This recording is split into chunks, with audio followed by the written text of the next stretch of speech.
مولانا محمد شرافت صاحب قاسمی دامت برکاتہم العالیہ سے کہ حضرت اپنی قیمتی باتوں سے ہم تمام سامعین کو نوازیں۔ اس شاعر کے ساتھ میں حضرت کا استقبال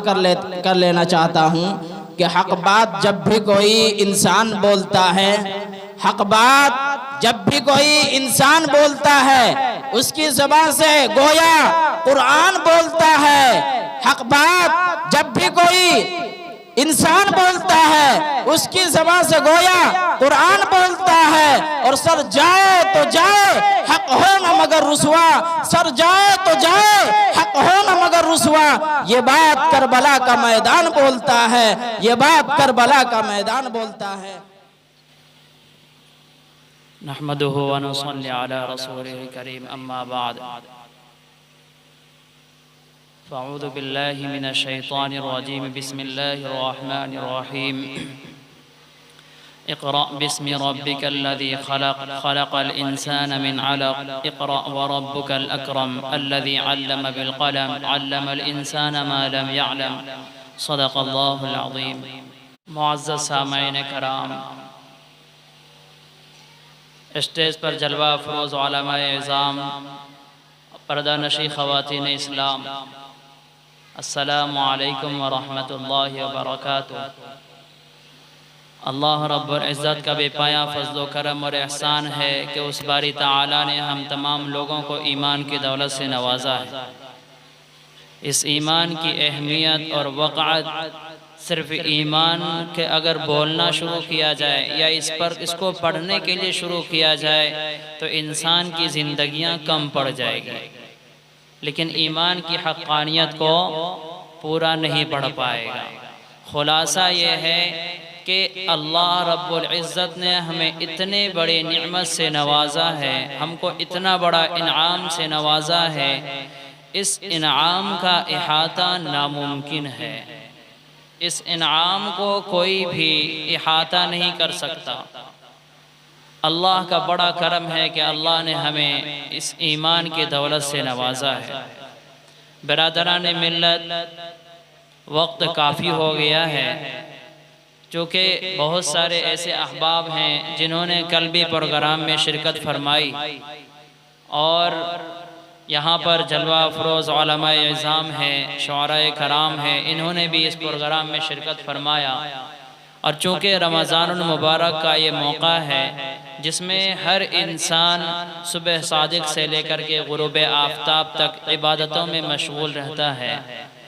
گویا کہ وہ روزہ میں رہتا ہے اور روزہ وہ عبادت ہی ہے۔ ہم اور آپ صرف نماز کو عبادت جانتے ہیں کہ نماز میں کھڑے ہوں گے تو بولنا جائز نہیں ہے، کھانا جائز نہیں ہے، ہنسنا جائز نہیں ہے، لیکن روزہ بھی عبادت ہے، جس روزے میں بہت ساری چیزیں ایسی ہیں جو جائز نہیں ہیں۔ جس طریقے سے آپ نماز میں نہیں کھا سکتے اس طریقے سے آپ روزے میں نہیں کھا سکتے۔ بہت ساری چیزیں ایسی ہیں جو آپ روزے میں نہیں کر سکتے، گویا کہ وہ بھی ایک عبادت ہے۔ تو جب صبح سے شام تک انسان عبادتوں میں ہے تو اب دیر رات تک اس کو جگا کر بیٹھانا یہ ایک طریقے سے مناسب نہیں ہوتا۔ لیکن اگر آپ سب اپنے زندہ دلی کا ثبوت دیں گے اور اپنے آپ کو اس بات کے لیے تیار کریں گے کہ ہم سب جتنا دیر آپ جو بات کہیں گے ہم سننے کے لیے تیار ہیں، تو باتیں آگے کی جائے گی، ورنہ کھانا بھی تیار ہے اور یہ بھی تیار ہے جو آخری کڑی ہے۔ یہ دونوں آخری کڑی ہے،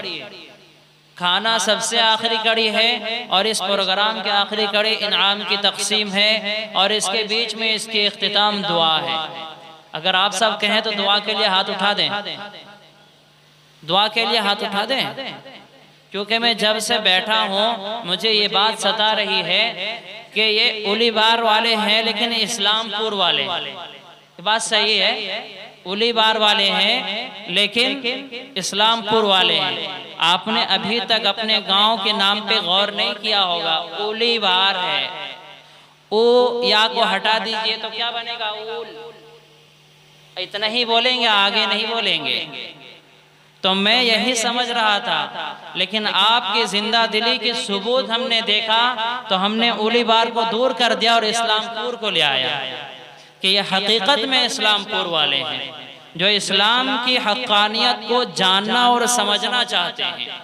جو اپنے بچوں کے اندر جو بنیادی باتیں رکھی جا رہی ہے ان چیزوں کو سننا چاہتے ہیں۔ اس مجلس کا مقصد یہی ہے کہ جس طریقے سے آپ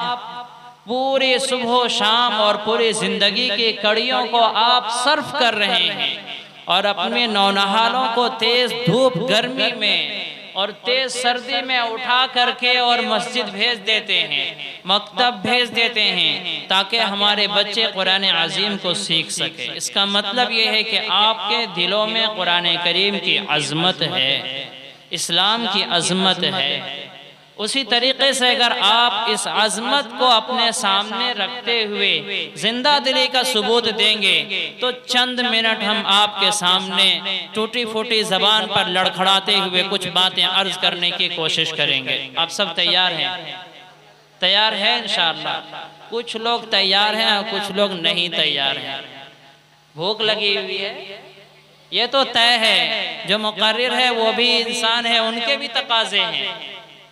اور لیکن آپ سب تیار ہیں تو انشاءاللہ کوشش کی جائے گی کہ آپ کے گوشے گزار ان ساری باتوں کو آپ کے حوالے کی جائے جو آپ کے زندگی کی شاہراہ درست ہو جائے، چلنے کے نئیے درست ہو جائیں، کشتیاں ہماری پار لگ جائیں، زندگی گزارنے کے کچھ اصول مل جائیں۔ یہ اصول و ضابطے، قوانین اور رولز یہ سب ہم نے نہیں بنایا، بلکہ زندگی گزارنے کے جو اصول اور رولز ہیں وہ سب کے سب اللہ رب العزت نے قرآن عظیم میں ارشاد فرما دیا اور اپنے محبوب کائنات صلی اللہ علیہ وسلم کو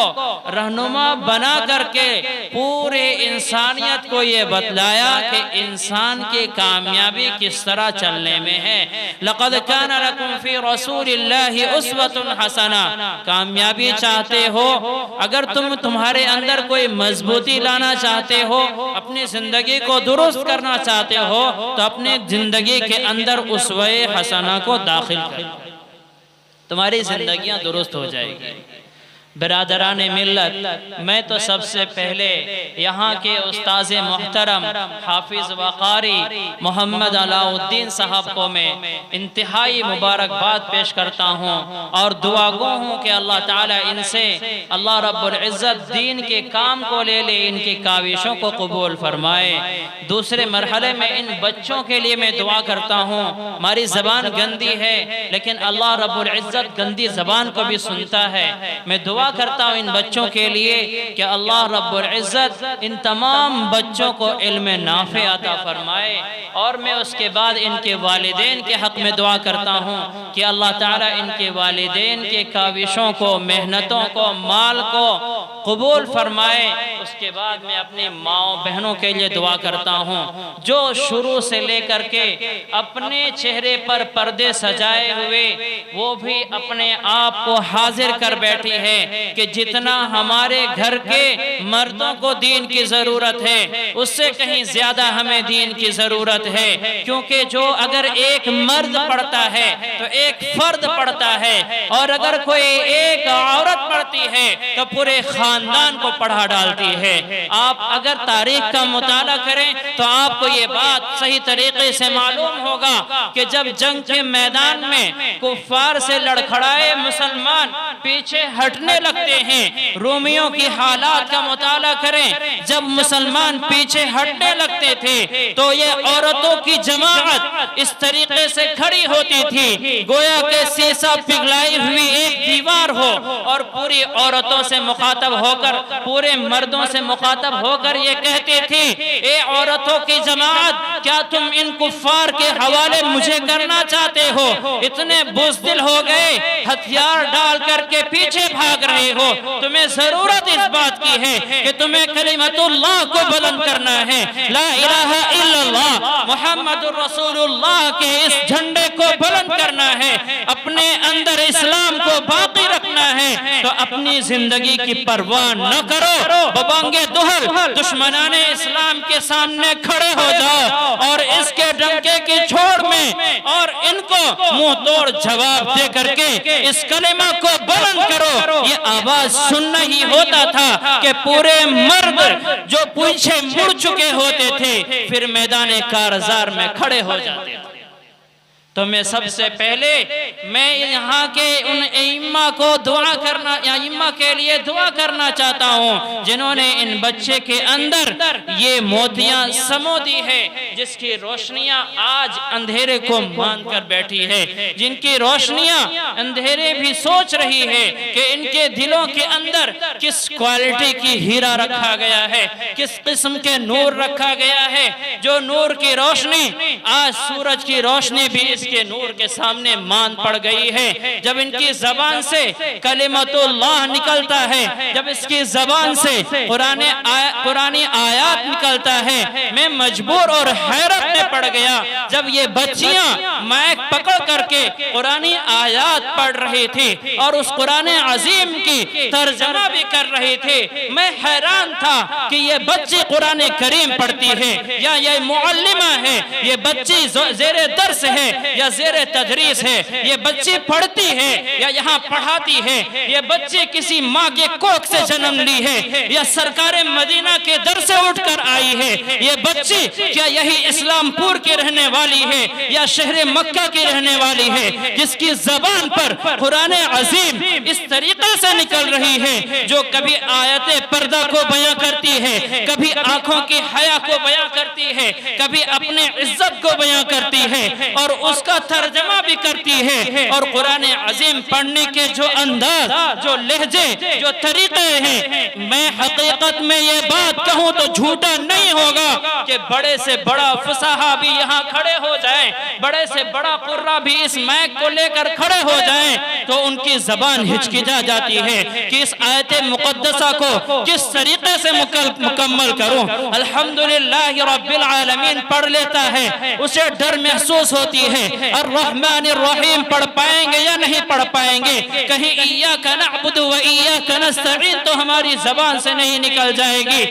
میں تو حیرت زدہ ہوں اس بچی کے اوپر جو مائک پکڑ کر قرآن کریم کی تلاوت کر رہی تھی اور آیت کریمہ کی ترجمہ بھی کر رہی تھی۔ آپ ذرا غور کریں، یہ قرآن کریم کو سکھلانے والے کون ہیں؟ یہ قرآن کریم کے تراجم سکھلانے والے کون ہیں؟ یہ بچی جو شکلاً عالمہ محسوس ہو رہی تھی، یہ بچی جو اپنے والدین کے سینے کو کشادہ کر رہی تھی، یہ بچی جو اپنے والدین کے پیشانے میں خوشیاں بکھیر رہی تھی، یہ بچی جو اپنے والدین کے خوشیاں ان سے رہا نہیں جا رہا تھا، دل سے دعائیں کر رہی تھی کہ یہ وہی بچی ہے جس کو اپنی کوکھ سے پیدا کیا ہے۔ ہمیں یہ محسوس نہیں ہو رہا تھا جب یہ چھوٹی تھی، ہمارے گودوں میں مچل رہی تھی، ہمیں یہ احساس نہیں تھا کہ قرآن عظیم کو اتنے چھوٹے انداز سے پڑھ کر سنائے گی۔ اللہ رب العزت کا کرم ہے کہ یہ قرآن عظیم کو مع تجوید اور پوری رعایت تلاوت کے ساتھ ورتل القرآن ترتیلا کی رعایت کے ساتھ قرآن عظیم نے جس طریقے سے قرآن کریم کو پڑھنے کا حکم دیا اسی انداز سے پڑھ کر آج انہوں نے اپنے والدین کے سماعتوں کے حوالے کر۔ میں حیرت میں ہوں کہ یہ بچے یہاں کے پلنے والے ہیں یا کسی بڑے یونیورسٹی کے پڑھنے والے ہیں۔ جب ان بچیوں کے اس طریقے سے انگلش الفاظ سنے، اس طریقے سے ان کے سینٹنس تھے، اس طریقے سے ان کے ورڈز تھے، اس طریقے سے بولنے کے جو انداز تھی، لیکچرز کا جو انداز تھا، میں یہ چیزیں سوچ کر سن کر حیرت زدہ تھا کہ یہاں پر قرآن عظیم کی تعلیم ہوتی ہے یا کسی یونیورسٹی کے طریقے سے یہاں انگلش بھی پڑھایا جاتا ہے، مجھے معلوم نہیں ہے، لیکن سن کر یہی محسوس ہوا کہ ان بچوں کے اندر موتیوں کو ڈالنے والا، ان بچوں کے اندر ہیرے جواہرات کو ڈالنے والا خود جواہر سے، خود موتیوں سے لبریز نہیں ہے، لیکن آپ کے بچے کو وہ ہار پہنا گیا۔ ٹھیک کہا ہے کسی کہنے والوں نے، استاد بادشاہ نہیں ہوتا، استاد بادشاہ نہیں ہوتا، لیکن اپنے شاگرد کو بادشاہ بنا دیتا ہے۔ اپنے پڑھنے والے اسٹوڈنٹ کو بادشاہ بنا دیتا ہے۔ آج اپنے باپ کے بچوں کو بادشاہ بنا دیا، لیکن اب ضرورت اس بات کی ہے کہ آپ اس گرو کا کس طریقے سے سمان کرتے ہیں، آپ کس طریقے سے اس کے گرو کو کس طریقے سے استقبال کرتے ہیں، کس طریقے سے ان کی باتوں کو لبیک کہتے ہوئے اپنی سماعتوں کو ان کے لیے گوشے گزار کر دیتے ہیں۔ ضرورت اس بات کی ہے کہ جس طریقے سے آپ کے بچوں کو انہوں نے تیار کیا، آپ بھی ان کے لیے تیار ہو جائیں۔ ضرورت ہے یا نہیں ہے؟ ضرورت ہے، دو ہی آدمی کو ضرورت ہے، مجھے معلوم ہے دو ہی آدمی کو ضرورت ہے، کیونکہ جن کے بچے نہیں پڑھے ان کو ضرورت نہیں ہے، جن کے بچوں نے یہاں کچھ قرآن عظیم اور دعا کلمات کو سنائے ان کو ضرورت ہے۔ ایسا ہی ہے، کچھ لوگ ہاں بھی بول رہے ہیں۔ سب کو ضرورت ہے کہ آپ اپنے ائمہ کے ساتھ دیں، ان کے اساتذہ کے شانہ بشانہ چلیں، ان کے پریشانیوں میں کھڑے رہیں، جتنی بھی دیوار ان کے سامنے کھڑے ہو جائے، آپ کے بچے کو قرآن عظیم سکھلانے کے لیے ان سارے دیواروں کو آپ ان کے سامنے سے ہٹائیں اور اپنے بچے کو قرآن کریم سکھلانے کے لیے راستے کو ہموار کر دیں۔ برادران ملت، آج کے اس پروگرام کی حقانیت کے اگر ہاں کو ذکر کیا جائے تو رات کم ہو جائے گی۔ اگر ایک بچے کی صفت کو بیان کی جائے تو رات کم ہو جائے گی۔ کس موضوع کو بیان کروں، کس حالات کو ذکر کروں، نہ الفاظ موجود ہے، نہ وقت ساتھ دیتا ہے۔ اس لیے میں نے آپ سے اجازت مانگی کہ آپ اگر اجازت دے دیں گے تو میں آپ کو کچھ باتیں عرض کروں گا، آپ اگر اجازت دیں تو میں آگے بولوں گا، ورنہ میں وہ جملہ پڑھ دوں گا جو سارے مقرر آخر میں پڑھتے ہیں۔ اجازت ہے؟ جزاک اللہ خیرہ، جزاکم اللہ احسن الجزا۔ برادران ملت، اللہ رب العزت نے ہمیں ایمان کی دولت سے نوازا ہے۔ آپ اس ایمان کو سمجھتے ہیں؟ آج قرآن عظیم جو پڑھا جا رہا ہے، قرآن عظیم جو سکھلایا جا رہا ہے، ہم سب جو یہاں بیٹھے ہوئے ہیں، اس کا تعلق اسی ایمان سے ہے، اس کا کنیکشن بھی اسی ایمان کے ساتھ ہے۔ اللہ رب العزت نے ہمیں ایمان کی دولت سے نوازا، اللہ کا بڑا کرم ہے، لیکن اس ایمان کا تقاضا کیا ہے؟ یہ ایمان ہم سے کیا مطالبہ کرتی ہے؟ یہ ایمان ہم سے کیا چاہتی ہے؟ اس کو پورا کرنے کے لیے، اسی طریقے سے اس بات کو سمجھنے کے لیے، اس جملے کو سمجھنے کے لیے کہ ایمان ہم سے کیا چاہتا ہے، اس جملے کو سمجھنے کے لیے میں آپ کے سامنے ایک مثال پیش کرتا ہوں۔ ایک مریض کیا چاہتا ہے؟ ایک مریض کو کیا دوا کی ضرورت ہے؟ کون سی انجیکشن کی ضرورت ہے؟ کون سی ٹانک کی ضرورت ہے؟ کون سے سیرپ کی ضرورت ہے؟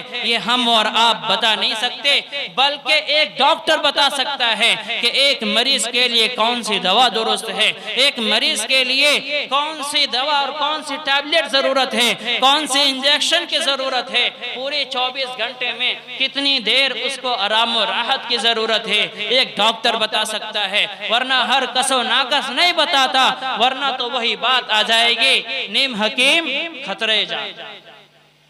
اگر ہر کوئی ڈاکٹر بن جائے اور یہ بتانا شروع کر دے کہ ڈاکٹر نے مجھے جو دوا دی تھی میری طبیعت درست ہو گئی تھی، لہٰذا آپ کے چھوٹا بچہ، معصوم بچہ بیمار ہے، اس کو یہ کیپسول کھلا دیجئے، اس کی بھی طبیعت صحیح ہو جائے گی۔ آپ یاد رکھیں، طبیعت تو صحیح ہونا دور، جتنا بیمار ہوا تھا اس سے ڈبل بیمار ہو جائے گا، کیونکہ ڈاکٹر نے اگر کسی کو دوا دی تو اس کو عمر کے تقاضے کے اعتبار سے دوا دیا ہے، اس کو دوا دی، کھانے کے جو وقت متعین کیے تو وقت ان کے عمر کے اعتبار سے متعین کیا ہے، لیکن ہم اور آپ اسی دوا کو، اسی وقت کو اور اسی چیز کو ایک چھوٹے بچے کے لیے دے دیں تو وہ بچہ بیمار ہو جائے گا، اس کے لیے ریئیکشن کر جائے گا۔ ٹھیک اسی طریقے سے ایمان کیا چاہتا ہے، ایمان ہمارے ساتھ کیا تقاضا کرتا ہے، یہ علم بتاتا ہے۔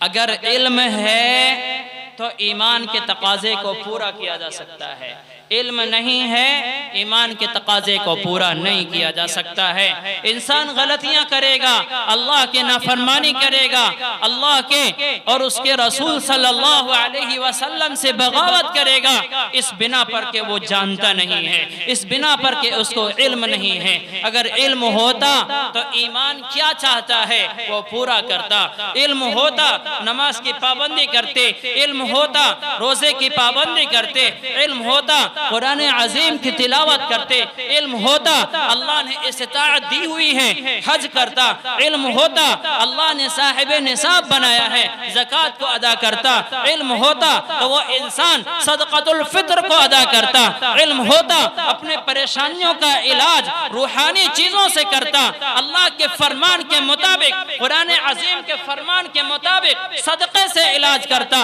اللہ کے رسول صلی اللہ علیہ وسلم نے ارشاد فرمایا کہ تمہاری جو بیماریاں آتی ہیں، تمہارے پاس جو مصیبتیں آتی ہیں، اس کو ہٹانے کے لیے، اس کو ختم کرنے کے لیے صدقہ کیا کرو، تمہاری بیماریاں دور ہو جائے گی۔ صدقہ کب کریں گے؟ جب علم ہوگا، صدقہ کی فضیلت معلوم ہوگی، ورنہ آپ یہی کہیں گے ارے ملا صاحب آ گئے، مولوی صاحب رسید لے کر آ گئے، اب ہمیں یہ پریشان کریں گے۔ علم ہوتا تو صدقہ کرنے میں آپ کو بوجھ نہیں لگتی، علم ہوتا تو زکوٰۃ ادا کرنے میں پریشانی نہیں ہوتی، علم ہوتا نماز ہمارے لیے ایک بوجھ نہیں بنتا، علم ہوتی تو زکوٰۃ ادا کرنے کے علاوہ بھی روزہ رکھنے میں ہم عذروں کو پیش نہیں کرتے کہ ہم تھوڑا کمزور ہیں، دھوپ تیز لگ جاتی ہے، کام صبح سے شام تک کرتے ہیں، اس لیے امام صاحب روزہ نہیں رکھ پاتے، دوا چلتی رہتی ہے۔ یاد رکھیں اللہ نے دنیا کے نظام کو اسی طریقے سے بنایا ہے۔ اگر کوئی انسان دائمی مرض میں مبتلا ہو گیا ہو کہ بیمار ہونے کے بعد ہمیشہ اپنی زندگی میں وہ بیماریوں میں مبتلا ہوتا ہے، تو اللہ نے اس کا نظام بھی دیکھیے کس طرح بنایا ہے۔ آپ غور کریں، کوئی ڈاکٹر کسی ایسے مریض کو جو دائمی بیماری میں دائمی مرض میں مبتلا ہو گیا ہو، شوگر کا پیشنٹ ہو، اسی طریقے سے اس کو ٹی بی کے امراض میں مبتلا ہو گیا، نہ جانے کیسے کیسے امراض ہیں، اللہ ہم سب کی حفاظت فرمائے ان امراض سے۔ اگر کوئی اس طریقے سے بیماریوں میں مبتلا ہو جاتا ہے تو ڈاکٹر اس کو ہر 1 گھنٹے میں دوا کھانے کے لیے نہیں کہتا ہے، ہر 1 گھنٹے میں شوگر پیشنٹ کو دوا کھانے کے لیے کہتا ہے بھائی، کہتا ہے نہیں کہتا، صبح و شام 2 ٹائم کھانے کے لیے کہتا ہے۔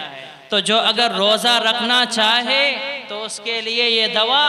کوئی رکاوٹ کی چیز نہیں بنے گی، بلکہ سحر کے وقت وہ دوا کھا سکتا ہے، افطار کے وقت وہ دوا کھا سکتا ہے۔ اگر ہمارے ایمان مضبوط ہو، ہمارے داعیے مضبوط ہوں، اللہ اور اس کے رسول صلی اللہ علیہ وسلم کی صداقت ہمارے دلوں کے اندر پیوست ہو، تو ہم یہ بات کہیں گے کہ ہم اگر روزہ رکھ لیں بیماریاں ہماری کچھ نہیں بگاڑ سکتی، اگر ہم روزہ رکھ لیں تو ہمیں کوئی پریشان نہیں کر سکتا، کیونکہ روزہ ڈھال ہے اور ہمیں یہ ڈھال ہر چیز سے بچا سکتی ہے۔ تو یہ چیزیں آسان اس وقت ہوگی جب ہمارے پاس علم ہوگا۔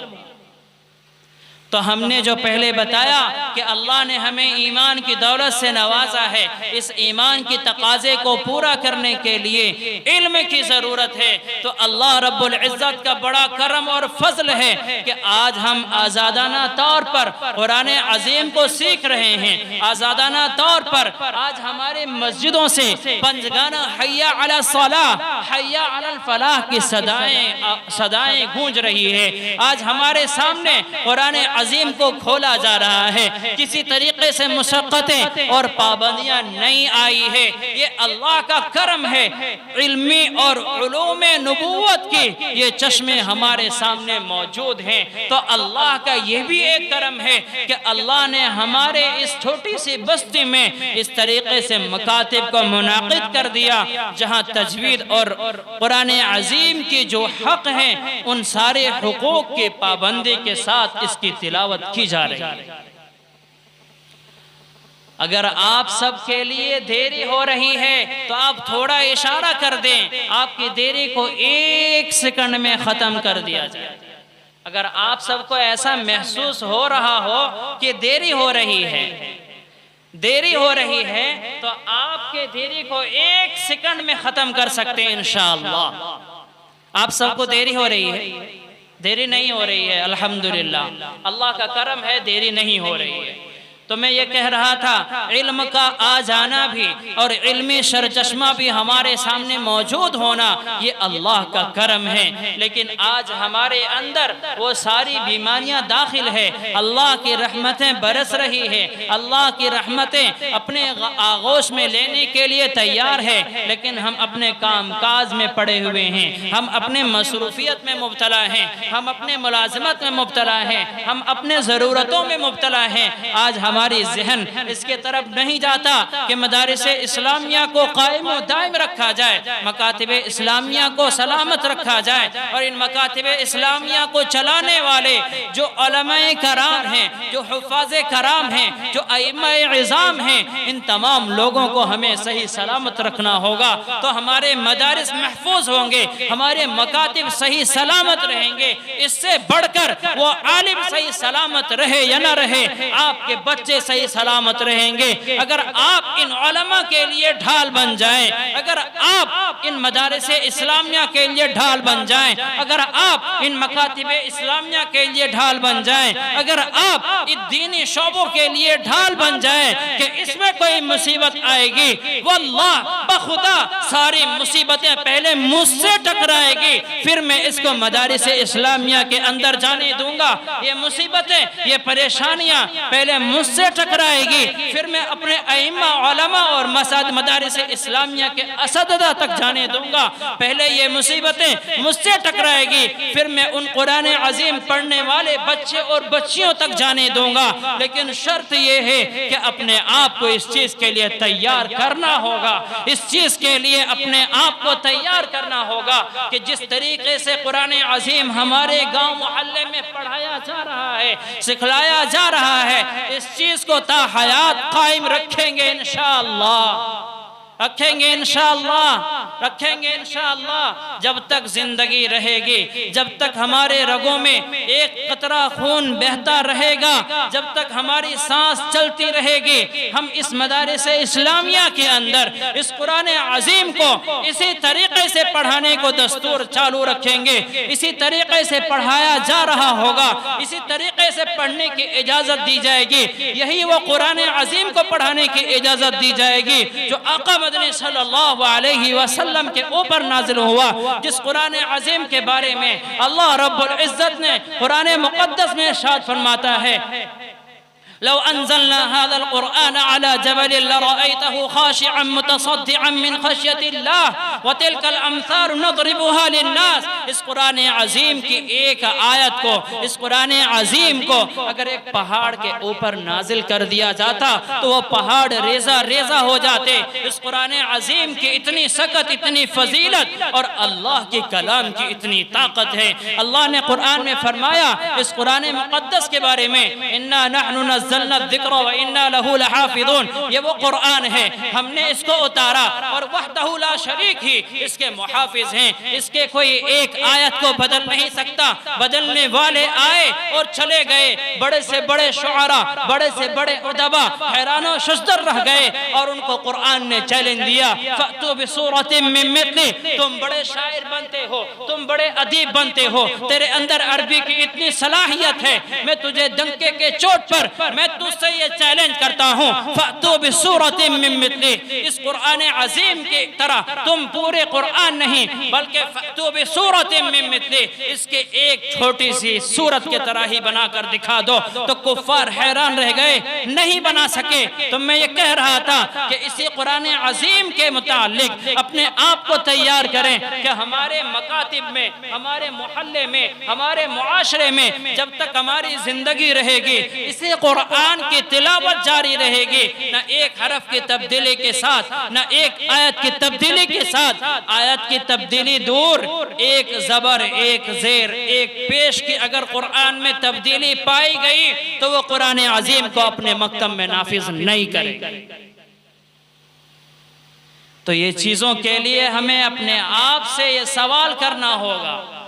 آج حالات ایسے ہیں مدارس اسلامیہ کو بدنام کرنے کے لیے، مکاتب اسلامیہ کو بدنام کرنے کے لیے نہ جانے کیسے کیسے سازشیں رچی جا رہی ہے، نہ جانے کیسے کیسے پروپیگنڈے کیے جا رہے ہیں، نہ جانے کیسے کیسے آوازیں اٹھائی جا رہی ہے، اور یہ کہا جا رہا ہے یہ مدارس اسلامیہ ایسا ہی ہے جس میں صرف جھوٹی اور پرانی باتیں سکھلائی جاتی ہے، جس میں دقیانوسی باتیں سکھلائی جاتی ہیں، جس میں انسانیت کی آزادی کو ختم کر دیا جاتا ہے، اس میں پرانی باتیں سکھلائی جاتی ہے، ایک انسان کو آزادانہ زندگی سے دور کر کے بلکہ مقید کر دیتا ہے، اس کو قید کر دیتا ہے۔ اس لیے یہ مدارس اسلامیہ کے اندر لوگوں کو بار قتال اور جھگڑے سکھلائے جاتے ہیں۔ میں ان تمام لوگوں سے پوچھنا چاہتا ہوں جو یہ کہتے ہیں کہ مدارس اسلامیہ کے اندر قتال سکھلایا جاتا ہے، مدارس اسلامیہ کے اندر جنگ سکھائے جاتے ہیں، مدارس اسلامیہ کے اندر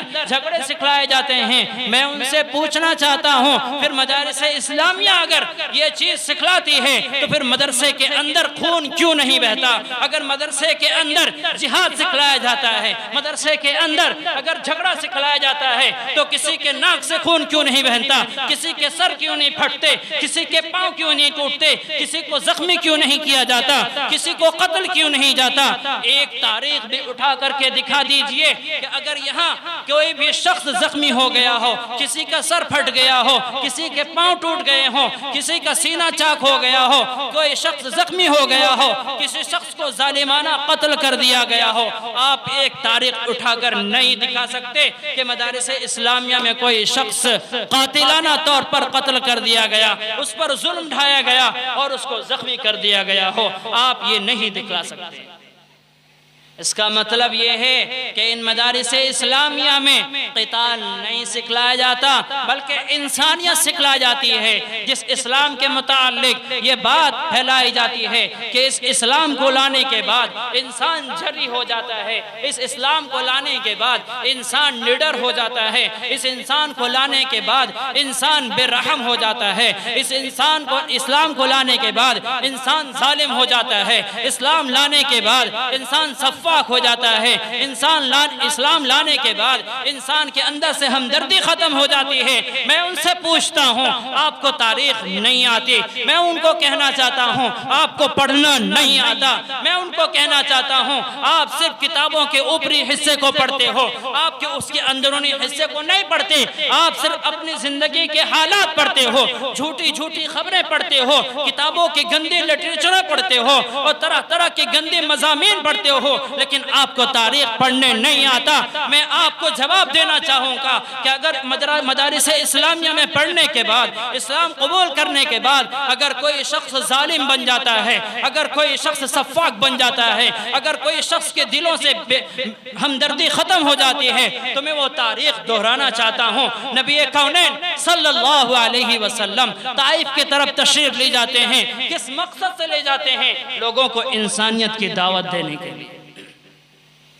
لوگوں کو اللہ کی طرف بلانے کے لیے، لوگوں کو رسول کی رسالت بتلانے کے لیے، لوگوں کو جہنم سے ڈرانے کے لیے، لوگوں کو جنت کے متعلق بتانے کے لیے، لوگوں کو اللہ کی ناراضگی بتلانے کے لیے، لوگوں کو اللہ کی رضامندی بتلانے کے لیے۔ لیکن انہوں نے کیا حشر کیا؟ آپ قربان جائیے محبوب کائنات محمد عربی صلی اللہ علیہ وسلم پر، جب وہاں کے اوباش بدماش قسم کے نہجاروں نے اللہ کے محبوب نبی کونین صلی اللہ علیہ وسلم کے جسم اطہر پر پتھر برسائے، گالیاں دی، وہاں کے نوجوانوں نے نبی کونین صلی اللہ علیہ وسلم کے شان اقدس میں خلاف ورزی کی اور نہ جانے کیسے کیسے حرکتیں کی، حتیٰ کہ اللہ کے رسول صلی اللہ علیہ وسلم اس طریقے سے مظلوم ہو گئے، اس طریقے سے ظلم ڈھایا گیا، اس طریقے سے پتھر برسائے گئے۔ کس کے اوپر؟ کس کے اوپر؟ جس کے صدقے میں ساری کائنات کو بسایا گیا، جس کے صدقے میں حوض کوثر کو بنایا گیا، جس کے صدقے میں پوری کائنات کو بنایا گیا۔ ایسے محبوب انسانیت سرور کونین صلی اللہ علیہ وسلم کے جس میں اتھر پر پتھر برسائی جا رہی ہے، اتنا ہی نہیں برسا بلکہ نبی کونین صلی اللہ علیہ وسلم کے جوتے مبارک خون سے تر ہو جاتے ہیں۔ آپ ذرا غور کریں، ہم اور آپ ہوتے آج کے اس طریقے سے ظالم لوگ ہوتے تو کس طریقے سے بدلہ لیتے، کس طریقے سے اس کو ستاتے۔ لیکن قربان جائیے محمد عربی صلی اللہ علیہ وسلم پر کہ اگر اسلام لانے کے بعد کوئی ظالم ہوتا، دل سے بے رحم ہو جاتا، دل سے ہمدردی ختم ہو جاتی، تو رسول کونین صلی اللہ علیہ وسلم کی جو طریقہ تھا، جو طرز تھا، وہ غور کرنے کی بات ہے۔ وہاں کی قوم نے ستایا، پریشان کیا، فرشتے حاضر ہو گئے، اے اللہ کے نبی آپ حکم دیجئے، میں طائف کے دونوں پہاڑوں کو ملا دوں گا اور یہ سارے لوگ چکی کی طرح آٹے جس طرح چکی میں پس جاتے ہیں اسی طریقے سے پس جائیں گے۔ لیکن قربان جائیے محمد عربی صلی اللہ علیہ وسلم پر فرماتے ہیں اللہم اہدی قومی فإنہم لا یعلمون، اے اللہ یہ مجھے نہیں جانتے، یہ مجھے نہیں جانتے، یہ مجھے نہیں جانتے، اللہم اہدی قومی فإنہم لا یعلمون، اے اللہ ان کو ہدایت دے دیجئے، یہ مجھے نہیں جانتے، ان کی قوم، ان کی نسلیں جو آئے گی مجھے ضرور جانے گی۔ اگر اسلام لانے کے بعد اگر مدارس اسلامیہ میں قتال سکھلایا جاتا، جنگ سکھلائی جاتی، جھگڑا سکھلایا جاتا، اسلام قبول کرنے کے بعد انسان بے رحم ہو جاتا، اس کے دلوں سے ہمدردی ختم ہو جاتی، تو محمد عربی صلی اللہ علیہ وسلم کے اس طرز کو دیکھیے، اس طریقے کو دیکھیے کہ ستائے گئے، مارے گئے، گھروں سے نکالے گئے، شہر عزیز سے بے وطن کیا گیا، لیکن دعا کیا کر رہے ہیں اللہم اہدی قومی فإنہم لا یعلمون، اے اللہ یہ مجھے نہیں جانتے، اس کی قوم مجھے ضرور جانے گی، ان کو ہدایت دے دے۔ اگر اسلام میں ظلم سکھایا جاتا تو ظلم ڈھایا جاتا، لیکن نہیں ڈھایا گیا، لیکن نہیں بدلہ لیا گیا۔ اس کا مطلب یہ ہے کہ مدارس اسلامیہ میں ظالم نہیں بنایا جاتا، مدارس اسلامیہ میں سفاک نہیں بنایا جاتا، مدارس اسلامیہ میں قتال نہیں سکھلایا جاتا، بلکہ مدارس اسلامیہ میں انسانیت سکھلائی جاتی ہے، ہمدردی سکھلائی جاتی ہے، ہمارے دلوں کے اندر رحم ڈالا جاتا ہے، ہمیں وہ قرآن عظیم کی وہ آیت سکھلائی جاتی ہے وَاعْتَصِمُوا بِحَبْلِ اللَّهِ جَمِيعًا وَلَا تَفَرَّقُوا، اے امت مسلمہ، اے لوگو اپنے درمیان میں پھوٹ پیدا مت کرو، بلکہ اللہ کے رسی کو مضبوطی سے تھام لو، تم کامیاب ہو جاؤ گے۔ وَاعْتَصِمُوا بِحَبْلِ اللَّهِ جَمِيعًا وَلَا تَفَرَّقُوا، گروہ در گروہ نہ بنو، الگ خاندان در خاندان ٹولیوں میں مت بٹو، بلکہ ایک ہو جاؤ، ایک ہو جاؤ گے، باتیں بن جائے گی، تیرے اندر مضبوطی آ جائے گی۔ اللہ نے یہاں پر رسی کا لفظ استعمال کیا، وَاعْتَصِمُوا بِحَبْلِ اللَّهِ جَمِيعًا، اللہ کی رسی کو مضبوطی سے پکڑ لو، تم کامیاب ہو جاؤ گے۔ رسی کیوں کہا گیا ہے آپ سمجھ سکتے ہیں؟ نہیں جانتے تو میں بتاتا ہوں، آپ میں سے کوئی ایسا نہیں ہے جو کنویں سے پانی کو نہیں کھینچے ہوں گے، ایسا کوئی ہے کیا؟ ایسا کوئی ہے جو رسی لگا کر کے ڈول میں رسی باندھ کر کے اور کنویں سے پانی نہ کھینچے ہوں؟ ایسا کوئی بچہ ہے؟ نہیں۔ جتنے بھی لوگ کرسی میں ہیں یا اوپر ہماری ماں بہنیں ہیں، ہر ایک نے رسی ڈول میں باندھ کر کے کنویں میں ڈالا ہے اور اس کو نکالا ہے اور پانی کا استعمال کیا ہے۔ تو میں آپ کو بتاؤں، رسی ایک دھاگے کا نام نہیں ہے، رسی کئی دھاگوں کو ملا کر بنایا جاتا ہے، اس کو رسی کہتے ہیں، ورنہ دھاگا ہوتا۔ اس کا مطلب یہ ہے کہ اگر اس رسی کو جو کئی دھاگوں سے بنا ہوا ہے کوئی انسان توڑنا چاہے، بلکہ پوری جماعت توڑنا چاہے، تو اس رسی کو نہیں توڑ سکتا ہے، لیکن اس کے دھاگے کو بکھیر دیا جائے اور اس دھاگے کو ایک ایک کر دیا جائے تو ایک چھوٹا بچہ بھی اس دھاگے کو توڑ سکتا ہے۔ اس لیے قرآن نے بتایا وَاعْتَصِمُوا بِحَبْلِ اللَّهِ جَمِيعًا وَلَا تَفَرَّقُوا، اللہ کی رسی کو مضبوطی سے پکڑ لو، تم کامیاب ہو جاؤ گے، تمہیں کوئی توڑ نہیں سکتا، تمہیں کوئی برباد نہیں کر سکتا۔ تو قرآن عظیم کے ساتھ مدارس اسلامیہ میں یہی سکھلایا جاتا ہے کہ ایک رہو، مذہب نہیں سکھاتا، آپس میں بیر رکھنا یہ تعلیم مدارس اسلامیہ میں سکھلایا جاتا ہے۔ یہ چیز ہمیں اسلام پیغام دیتی ہے، تو اسلام لانے کے بعد، ایمان قبول کرنے کے بعد ہمیں یہ نہیں سکھلایا جاتا، ہمیں یہ نہیں بتلایا جاتا کہ تم کسی سے دشمنی کرو، کسی سے تم بدلہ لو، کسی پر تم ظلم ڈھاؤ، بلکہ تو یہ سکھلایا جاتا ہے کہ تم دوسرے کی مدد کرو، کسی کی مصیبتوں میں کام آؤ، کسی کے پریشانی میں کام آؤ، کسی کے روتی ہوئی زندگیوں میں خوشیاں لاؤ۔ یہ ہمیں اسلام سکھلاتا ہے، یہی تعلیم یہ مدارس اسلامیہ دیتی ہے، یہی تعلیم یہ مکاتب اسلامیہ دیتی ہے، یہی چیز علماء کرام سکھلاتے ہیں، یہی پیغام مدارس اسلامیہ کے اساتذہ کرام سکھلاتے ہیں، یہی تعلیم مساجد کے ائمہ کرام بتلاتے ہیں۔ ہم ان چیزوں پر غور نہیں کرتے، کیونکہ ہمیں صرف مطلب ہے تو اپنے ذات سے مطلب ہے، کیونکہ ہمارے اندر سے انسانیت ختم ہو گئی، ہمارے اندر سے جانوروں کی صفت آ گئی، انسانوں کی صفت ختم ہو گئی۔ معاف کیجئے گا، حالات کے اعتبار سے کبھی جملے سمجھانے کے لیے ایسے جملے استعمال کیے جاتے ہیں جس سے بات ہم سبام کو سمجھ میں آ جائے، تو ہم نے آج انسانیت کو چھوڑ کر کے جانوروں والی زندگی شروع کر دی ہے، کیونکہ جانوروں کے اندر ایک ایسی صفت ہوتی ہے جو انسان کے اندر نہیں پائی جاتی، اور انسان کے اندر ایک ایسی صفت ہوتی ہے جو جانور کے اندر نہیں پائی جاتی۔ کوئی آپ میں سے بتا دیں گے تو میں ان کے لیے کھڑے ہو کر نعرے لگاؤں گا کہ وہ کون سی ایسا کارنامہ ہے، کون سی ایسی صفت ہے جو انسان میں پایا جاتا جانور میں نہیں پایا جاتا، جانور میں پایا جاتا انسان میں نہیں پایا جاتا۔ آپ میں سے کوئی بتائیں گے؟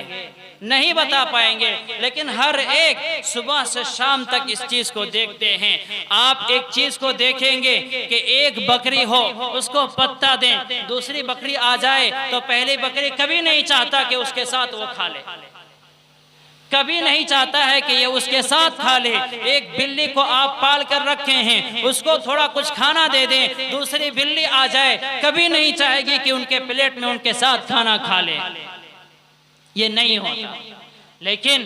انسان کے اندر یہ پایا جاتا ہے کہ اگر ایک انسان کو ایک پلیٹ میں کھانا دیا جائے، ایک برتن میں کھانا دیا جائے، تو اس کے اندر بھائی چاری جگ جاتی ہے، اس کے اندر مانوتا جگ جاتا ہے، اور کہتا ہے بھائی آپ پیاسا ہو، آپ بھوکے ہو، آپ میرے ساتھ شریک ہو جاؤ، اور جو بھی میرے ساتھ آدھی روٹی ہے اس میں مل کر کھا لیتے ہیں۔ یہ انسان کے اندر پایا جاتا ہے۔ لیکن آج ہم تمام لوگوں نے اس چیز کو الٹا کر دیا، اور ایک کتے نہیں، کتے کے ساتھ بندر بھی کھانا شروع کر دیے۔ آپ ان کتوں کو دیکھیں جن کتوں کو پالا جاتا ہے، ان بندروں کو دیکھیں جن کو پالا جاتا ہے، ان بلیوں کو دیکھیں جن کو پالا جاتا ہے۔ ایک گھر میں ایک برتن میں کھانا شروع کر دیے، لیکن انسانوں نے ان جانوروں کی صفت کو اپنے اندر لے آیا، اور اپنے اندر اس بیماری کو داخل کیا کہ کسی کا بنے یا نہ بنے میرا بن جانا چاہیے، کسی کا بھرے یا نہ بھرے میرا بھر جانا چاہیے، کسی کے اچھائی ہو یا نہ ہو میرا ہو جانا چاہیے۔ یاد رکھیں اللہ کے رسول صلی اللہ علیہ وسلم نے ہمیں یہ پیغام نہیں دیا ہے۔ جنگ یرموک کا موقع ہے، صحابہ کرام جنگ میں شرکت ہیں، ایک شخص پانی لے کر نکلتا ہے کہ اپنے چچا زاد بھائی کو جنگ میں پانی پلائیں گے۔ جب پانی لے کر کے جاتے ہیں، دیکھیں کہ صحابہ کرام کے اندر کیسی ہمدردی پائی جاتی ہے، کس طریقے سے محبت پایا جاتا ہے کہ خود بھوکا رہنا پسند کرتے ہیں لیکن بھوکا رکھنا پسند نہیں کرتے،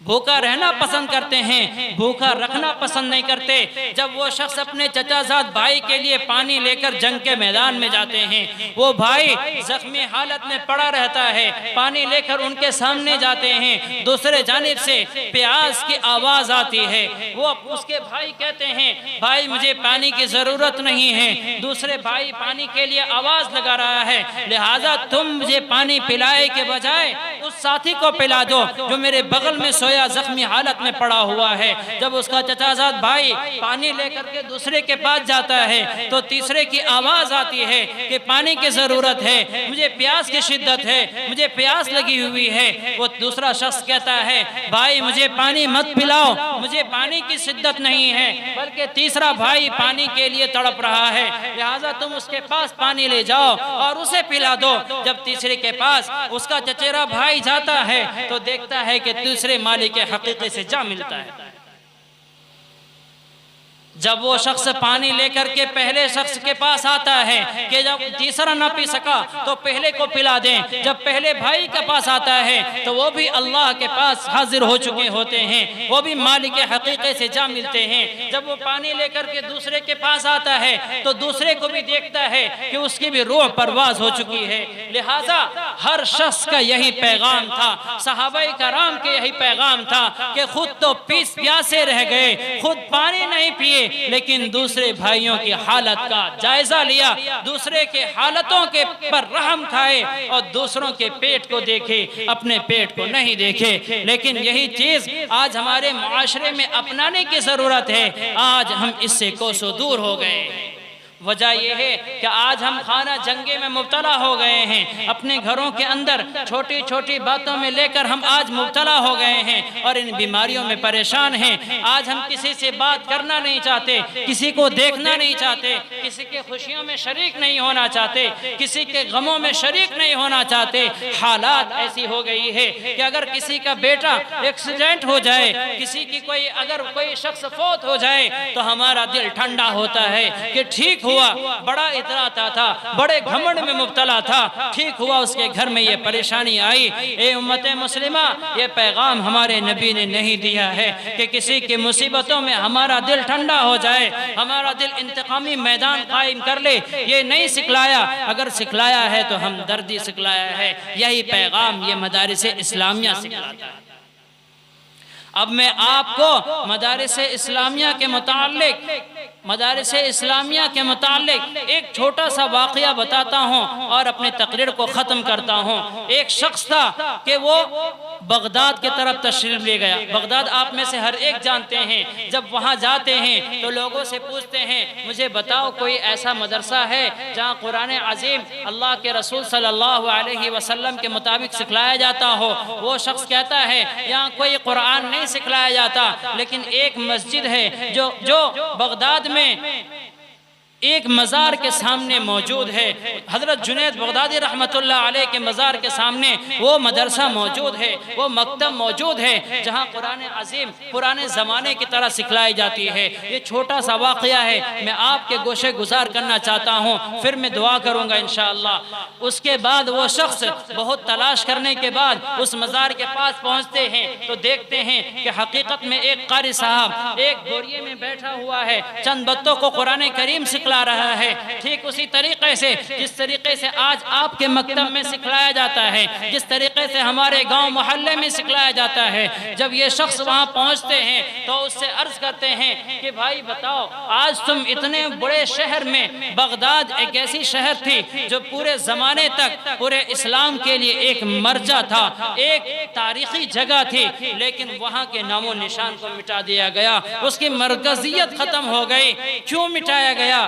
یہ الگ ہے۔ جب وہ شخص وہاں پہنچتے ہیں تو کہتے ہیں کہ تم یہاں اس قرآن عظیم کو اتنے اچھوتے انداز سے پڑھا رہے ہو، بتاؤ ماجرا کیا ہے؟ اس کے علاوہ تمہارے پورے شہر میں ایسا نہیں قرآن پڑھایا جا رہا ہے۔ تو وہ شخص کہتے ہیں جو قاری صاحب بیٹھے رہتے ہیں، بوری میں بیٹھے رہتے ہیں، وہ کہتے ہیں صاحب آپ بتائیں آپ کہاں سے تشریف لائے ہیں؟ تو وہ کہتے ہیں میں فلاں ملک سے تشریف لایا ہوں۔ تو وہ کہتے ہیں آپ بتائیں آپ کے ملک میں، آپ کے شہر میں قرآن عظیم سکھلایا جاتا ہے؟ آپ کے ملک میں، آپ کے شہر میں قرآن عظیم کو تجوید کے ساتھ پڑھایا جاتا ہے؟ وہ کہتے ہیں خدا کے کرم ہے، ہماری بستیوں میں، ہمارے گھروں میں قرآن عظیم کو اسی طریقے سے پڑھایا جاتا ہے جس طریقے سے اللہ کے رسول نے ہمیں پڑھانے کا حکم دیا ہے۔ تو وہ شخص رونے لگتے ہیں اور کہتے ہیں یہ واقعہ حقیقت ہے، وہ شخص رونے لگتے ہیں اور کہتے ہیں میں آپ سے ہاتھ جوڑ کر کہتا ہوں خدا کے واسطے ان مدارس کا ساتھ دینا، ان مکاتب کا ساتھ دینا، زندگی میں تمہاری جان رہے یا نہ رہے لیکن ان مکاتب کو مٹنے نہ دینا، ورنہ ان قرآن عظیم کے یہ تلاوتیں ختم ہو جائے گی۔ جس طریقے سے آج بغداد میں یہ قرآن عظیم کی اس طریقے سے تلاوت نہیں ہوتی، آپ خوب سے خوب یاد رکھنا اور اپنے معاشرے میں جا کر یہ پیغام دے دینا کہ اگر تمہاری زندگی رہی، زندگی کو مٹا دینا لیکن ان مکاتب کو کبھی مٹنا نہ دینا۔ ان مکاتب میں بیٹھے جو بوریے میں بیٹھ کر قرآن عظیم کو سکھلا رہا ہے اس کو کبھی مٹنے نہ دینا۔ ان بچوں کو جو قرآن عظیم سکھ رہا ہے اس کو کبھی پڑھنے سے نہ روکنا۔ خدا کی قسم جس دن تم ان تمام چیزوں کو روک دو گے تمہارے درمیان سے ایمان ختم ہو جائے گا، تمہارے درمیان سے قرآن ختم ہو جائے گا، تمہارے درمیان سے اسلام ختم ہو جائے گا۔ جب وہ شخص اپنے ملک تشریف لاتے ہیں تو سارے رودات کو پیش کرتے ہیں، رو رو کر کہتے ہیں اللہ کا کرم ہے کہ آج ہمارے معاشرے میں اس طریقے سے مکاتب موجود ہیں۔ تو آج ہمارے گاؤں میں بھی اس طریقے سے مکتب موجود ہے، تو ضرورت اس بات کی ہے کہ ہم ان مکاتب کا ساتھ دیں، ان مکاتب میں پڑھانے والے کے ساتھ کھڑے رہیں، ان بچوں کو پابندی کے ساتھ قرآن عظیم سکھلانے کے لیے بھیجیں۔ جس طریقے سے ابھی آپ کے سامنے سابق مقرر حافظ و قاری محمد توحید صاحب نے آ کر کہا کہ ایک دن انگریزی سیکھنے کے لیے نہ جائے اس کو تو برداشت کر لینا، لیکن قرآن عظیم کو ایک دن سیکھنے کے لیے نہ جائے اس کو کبھی برداشت نہ کرنا۔ تب تمہارے درمیان ایمان زندہ رہے گا، تب تمہارے درمیان اسلام زندہ رہے گا۔ میرے ملت اسلامیہ کے پاس بانوں غور کرنے کی بات ہے کہ آج جس طریقے سے بچوں نے قرآن عظیم کو پیش کیا ہے، ضرورت اس بات کی ہے کہ ہم بھی اس امام کے ساتھ دیں جنہوں نے اس طریقے سے بچے کو بنایا ہے۔ تو آپ سب ساتھ دیں گے انشاءاللہ۔ اللہ تعالی ہم تمام کو کہنے سے زیادہ عمل کی توفیق عطا فرمائے اور اپنے مرضیات پر چلائے۔ آپ کا میں نے وقت زیادہ لے لیا ہو تو میں معذرت خواہ ہوں۔ اللہ تعالی ہم تمام کو کہنے سے زیادہ عمل کی توفیق عطا فرمائے۔ ان بچوں کو اللہ سلامت رکھے، یہاں پڑھانے والے حافظ صاحب کو اللہ سلامت رکھے اور اللہ تعالی ان تمام محنتوں کو قبول فرمائے۔